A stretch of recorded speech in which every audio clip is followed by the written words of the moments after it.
여기까지 하고 그럼 질문을 좀 받아볼까요? 네. 혹시 자부심과 관련된 거랑 오늘 했던 얘기랑 관련된 거랑 질문 있으시면 질문 받겠습니다. 손 들어주시면은 달려가겠습니다. 예, 대표님 그 강의 잘 들었습니다. 네. 예, 다름이 아니고 우리가 이제 조직에서 그 자부심을 느끼기 위해서 네. 그 포상이라든지 상장을 많이 이런 수여를 하는 것 같은데, 네네. 그 대표님이 생각하셨을 때는 어떠한 방식이 이런 자부심을 구성원들에게 많이 준다고 생각하십니까? 네. 궁금합니다. 예. 그러니까 여기 보면 표에서도 나왔는데요. 자부심인지 아닌지의 여부를 가르는 가장 첫 번째가 뭐냐면 죽고 사는 문제가 아니었고 정체성에 관한 이슈예요. 그러면 맨 처음에 조직에서 해야 될 일은 그 조직의 정체성과 개인의 정체성에 대하여 고민하고 이야기해서 그걸 일치시키는 거예요. 우선. 네. 그래서 조직과 나의 정체성을 일치시키는 것이 우선 첫 번째 일이다. 네. 그렇게 하고 그 다음에 공동으로 우리가 향해 가고자 하는 어떤 비전이나 목표를 세워놓고 그리고 가는 거죠. 그러면 그것이 그 다음에 또 한 가지는 이제 여기서 보면 단기적으로 재촉하면 자부심으로 갈 수가 없어요. 장기적으로 그걸 향해서 가자라고 의견을 모아 놓으면 이제 사람들이 자부심을 느끼면서 일할 수 있다. 그렇게 말씀드릴 수 있습니다. 네. 네. 네.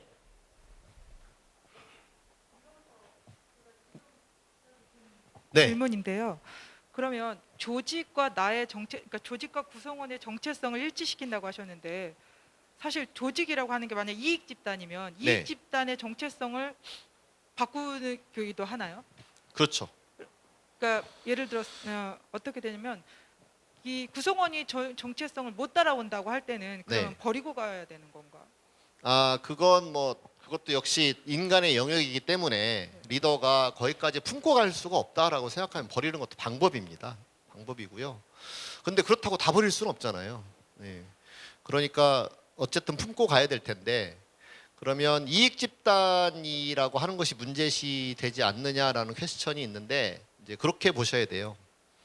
우리가 보통 이제 비즈니스를 한다고 했을 때 뭐 이윤 추구다 이렇게 이야기를 하잖아요. 근데 피터 드러커는 그렇게 이야기하지 않았고 많은 더 깊이 있는 학자나 철학자들은 비즈니스를 돈 버는 일이라고 보지 않아요. 네. 가치를 생산하는 일인 거잖아요. 가치를 생산하는 일이기 때문에 구성원들과 그 비전이나 미션이나 그런 정체성의 합의가 가능한 거죠. 가치를 창출해서 시장에 내놓는 거고 그 가치가 고객들에게 가치롭기 때문에 돈을 지불하고 가치를 사가는 거죠. 그러니까 결코 나쁜 일이 아니잖아요. 그렇죠? 네. 그러니까 우리가 세상에 내놓고자 하는 가치가 무엇냐를 고민해서 정하는 것, 그게 정체성을 정하는 것이다. 그렇게 말씀드릴 수 있어요. 정말 마음에 와닿고 맞아 그게 가야 될 방향이야 이런 네네. 생각이 드는데 사실 현실에서는 네. 그러기가 쉽지 않으니까 쉽지 않습니다. 예, 혼란이 조금 아, 네. 그걸 이제 쉽게 하는 방법은 제 직업인 퍼실리테이션이 필요해요. 네. 네. 왜 그러냐면 서로 그 의문이 많고 개개인마다 이해관계가 다 다를 텐데 과연 이게 합쳐질까라는 고민이 드는 거잖아요. 그걸 일반적으로 하기 되게 어렵기 때문에 그래서 이제 퍼실리테이션이라고 하는 좀 더 기술을 적용하면 좀 더 잘 마치 건축가가 집을 더 잘 짓잖아요. 일반인보다는 뭐 그렇듯이 이제 그런 영역의 도움을 받을 수도 있고 또는 선생님께서 그걸 직접 그런 노력을 해볼 수도 있을 것 같고요. 네. 감사합니다. 네. 예, 저는 그 수치심하고 죄책감이 이렇게 실패한 경우를 제가 따져가면서 네네. 했는데 네. 제가 결론을 얻은 거는 나한테 솔직하지 못했다는 아, 게 네네네. 그리고 또 하나는 내가 남을 너무 의식하고 그렇죠. 맞습니다. 살기 때문에 맞습니다. 그런 마음이 많이 들더라고요. 허세도 그렇고 수치심도 그렇고. 네네네. 그래서 제가 그것을 어떻게 극복했냐면은 나야 나. 나야. 그랬더니 좀 극복이 네. 되더라고요. 네. 네. 네, 아주 그 해법을 마침 잘 연결해서 말씀해 주셨는데 오늘 그 마지막 슬로건이 비공개인가요? 너는 너로 충분해. 너는 너로 충분해거든요. 네. 결국은 자부심의 힘은 거기서 나온다. 지금 딱 그 실예에서 그 말씀을 해주신 것 같습니다. 네. 네. 네. 네, 저는 여기서 좀 허세를 나왔거든요. 네. 근데 저는 중간 조직이라 그럴까, 이 리더를 하면서 네. 이런 걸 많이 느껴요. 그래서 이게 나의 성격인가 네. 그렇게 해서 이거를 허세를 자부심으로 이렇게 돌릴 수 있는 게 나를 어떻게 돌릴 수 있는 방법이 있을까? 네. 진짜 내 생활의 삶을 오늘 이렇게 말씀을 해주시는 것 같아 갖고 네. 깜짝 놀랐거든요. 그러셨어요. 네. 그래서 네, 허세가 네. 나왔는데 네. 그 아까 세일즈맨의 그 네, 삶 같이 그렇게 해왔거든요. 그렇죠. 근데 요거를 바꿀 수 있는 무슨 네. 동기라든가 이런 것을 네. 할 수 있을까? 네, 네, 네, 네. 우선 이 지도를 다시 한번 보시고 갈라지는 지점을 되돌아 가보면 yes를 no로 바꾸는 거거나 아니면 no를 yes로 바꾸면 되잖아요. 그래서 그걸 어떻게 바꿀지를 들여다보시면 됩니다. 그러면 일반적으로 어디에서 달라지냐면 나의 정체성이 뭐냐에서 첫 번째 큰 갈림길이 생기잖아요. 나는 누구인가라는 퀘스천인 거죠. 네, 내가 아까도 선생님도 말씀해 주신 것처럼 내가 남의 눈치를 보면서 살아야 되는 사람인가? 이게 이제 가장 큰 퀘스천 마크 중에 하나일 거예요. 근데 눈치를 전혀 안 보고 사는 사람은 세상에 단 한 사람도 없습니다. 그 눈치 보고 사는 것을 양심이라고도 말합니다. 또는 어떤 철학자를 그걸 대타자라고도 부릅니다. 대타자. 엄청 나 말고 전체의 다른 사람 이런 뜻이에요. 그 대문자 오, 아더 이렇게 말하거든요. 그러니까 그들의 눈치를 안 보거나 그들의 만족을 그들에게 도움을 주지 않는 삶은 사실은 의미 없는 삶이기도 해요. 근데 그거에 짓눌리면 또 그렇게 허세가 생겨버리거나 수치심으로 생겨날 수 있는 그런 소지가 또 생겨난다. 그래서 그 중간 어디를 결국은 내가 정해야 됩니다. 나의 선택입니다. 네. 이런 말이 있어요. 고통은 내가 선택할 수 없다. 예를 들어서 코로나가 오거나 또는 뭔가 날씨가 덥거나 그다음에 누가 바늘에 찔리거나 이런 고통은 내가 막을 수가 없다. 그런데 그 고통을 겪는 방식, 내가 어떻게 겪을 거냐는 내가 선택할 수 있다는 거예요. 그러니까 우리가 눈치 보고 사는 것은 살아야 된다는 그거 자체는 내가 피할 수가 없지만 그걸 내가 얼만큼까지 눈치 보면서 살 건가는 내가 선택하는 거다라는 겁니다. 네. 그래서 그 지점을 한번 잘 살펴보시면 뭔가 전환점이 생기지 않을까 그렇게 생각을 해봅니다. 네, 네, 네, 네, 네, 네, 네. 자존심, 자존감 얘기 많이 하는데 저는 평소에 자존감이 높다고 생각하고 살고 있거든요. 저 네, 스스로 저를 많이 위로하고 네. 나는 자존감이 굉장히 높은 사람이야라고 생각하는데 여기서 죄책감이 나왔어요. 네. 근데 그걸 구분하자는 게 아니고 지금 헷갈리고 있는 것 같아요. 어느 부분 자부심은 자존심과 자존감에 어떻게 다른지 명확히 구분이 잘 안 되고 있거든요. 제가 네, 네, 네, 네. 어떻게 설명을 자, 우선 자존심과 자존심은 상대방에게서 상하는 거예요.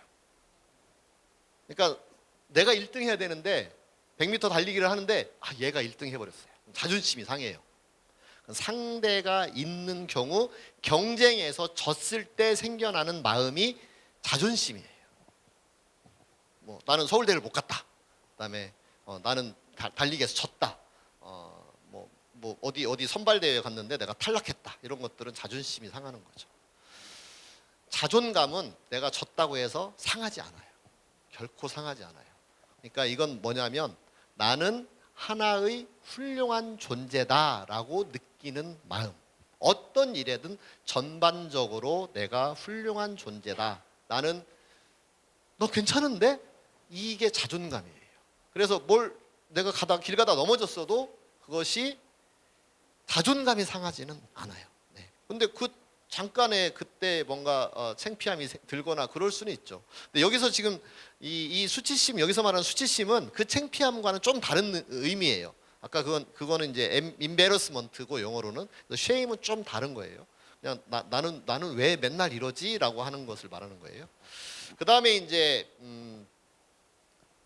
지금 말하는 자부심은 나에게 어떤 강점이 있어라고 하는 데서 가져다 주는 느낌, 그 감정이 자부심이다. 그렇게 말하고 있어요. 그래서 약간의 뉘앙스의 차이는 있어요.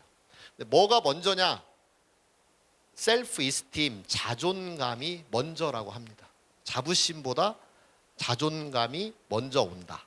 근데 자존감은 아까 이제 자부심에서도 잠깐 설명드렸는데 어렸을 때 3세에서 7세까지가 매우 중요하다. 3세에서 7세까지. 3세에서 7세까지 부모가 과도한 기대를 하게 되면 과도한 기대만큼, 과도하다는 건 뭐냐면 이 아이의 능력보다 더 높은 기대를 세워주는 거잖아요. 그럼 이 아이는 그 높은 기대만큼을 못 따라갔겠죠? 그럼 못 따라간 만큼 뭘 느끼냐면 부모로부터 거부받는 느낌을 갖는데요. 부모가 나를 거부하는 느낌을 갖는다는 거죠. 그러면 나는 부모로부터 거부받으면 어떻게 되겠어요? 나는 살 수가 없어요. 나약한 존재니까. 부모에게 어쨌든 달라붙어야 되는 거예요. 그러려면 어떻게 해요? 부모님을 속이거나 이런 일들. 그게 이제 허세. 자꾸 쳐다보면서 허세. 그냥 잠깐 나와서 네, 저는 재미있게 하려고 그랬을 거라고 생각합니다. 네, 그런 일들이 이제 생겨나는 거예요. 그렇게 해서 자꾸 자존감이, 나는 뭘 잘하는 사람이 아니구나라고 하는 자존감이 상하게 되고 그것이 결국은 자부심을 느끼지 못하는 것으로 발전된다. 그렇게 설명을 하고 있어요. 그 다음에 하나 관련해서 효능감이란 말이 있거든요. 효능감은 뭐냐면 나의 삶의 전반에서 내가 괜찮은 존재야 라고 생각하는 건 자존감. 효능감은 나 저 골 넣을 수 있어, 그거예요. 딱 이제 페널티킥을 앞두고 있을 때 효능감은 이 일을 내가 잘할 수 있어 라고 느끼는 거예요. 그래서 뻥 차고 들어가든 안 하든 상관이 없어요. 네. 근데 뻥 차고 들어갔는데 안 들어갔어요. 그러면 그 자존감이 있는 사람은 거기서 죄책감만 느끼는 거죠. 죄책감 정도 느끼는 거예요. 수치심을 느끼는 건 아니고. 근데 뻥 찼는데 들어갔어요. 들어가면 자부심이 생기겠죠.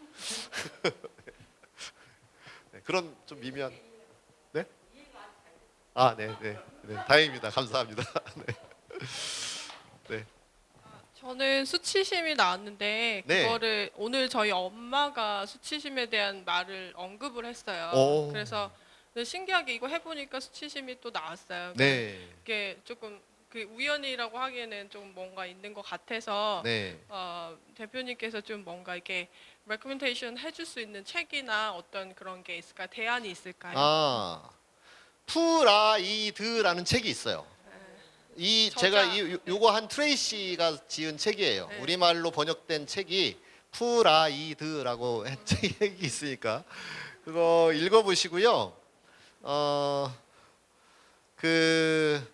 이게 이제 저의 해법이나 저의 나름의 그 방식을 설명을 드린다면 양쪽을 같이 보기 전략을 쓰면 된다, 그거예요. 양쪽을 같이 보기 전략.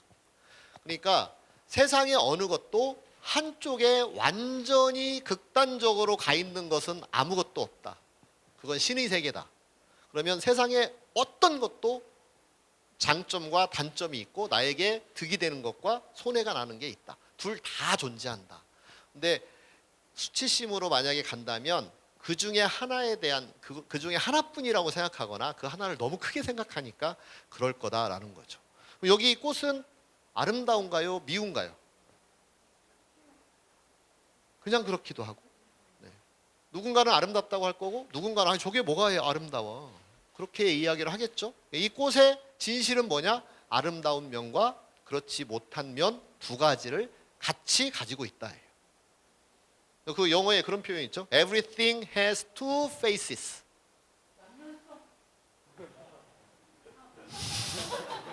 네?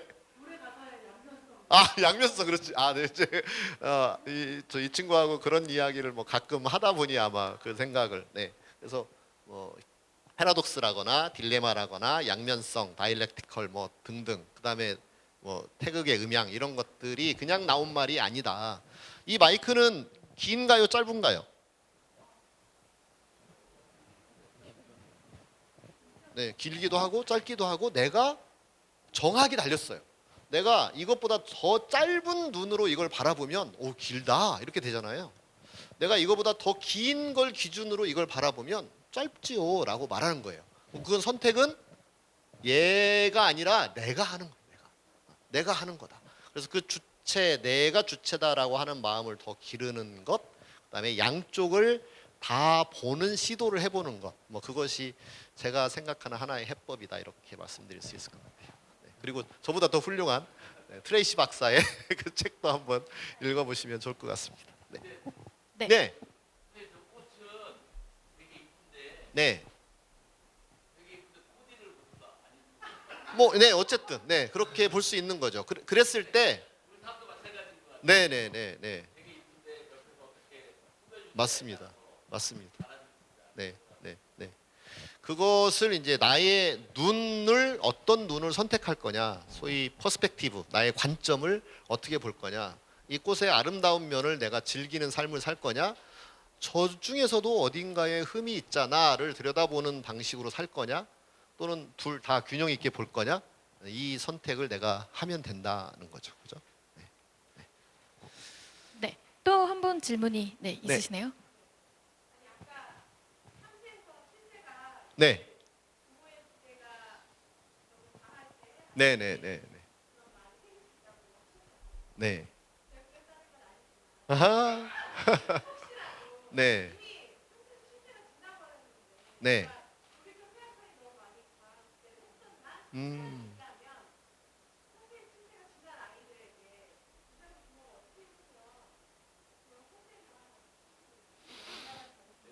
네, 네, 네. 오늘의 결론과 맞닿아 있는 것 같습니다.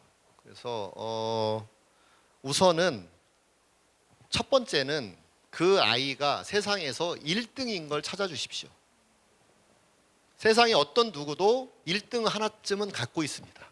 실은 여러 개 갖고 있습니다. 그죠? 네, 1등인 걸 찾아주세요. 그러면 예를 들면 지금 예를 들어 전국에서 최고로 잘생기지는 않았어요. 그럴 수 있어요. 근데 이 방에서는 네가 제일 잘생겼다. 이럴 수 있잖아요. 네. 네, 얼마든지 가능하거든요. 네. 그다음에 너가 오늘 온 사람 중에서 나이가 제일 어려. 만약에 이 자리에 있다면 야, 너 가장 어린데 여기 와 있구나. 네가 최고다. 라고 할 수 있는 거죠. 네. 네. 그래서 최고인 것을 잘 찾아서 근데 그가 받아들여야 돼요. 진짜로 최고인 것처럼.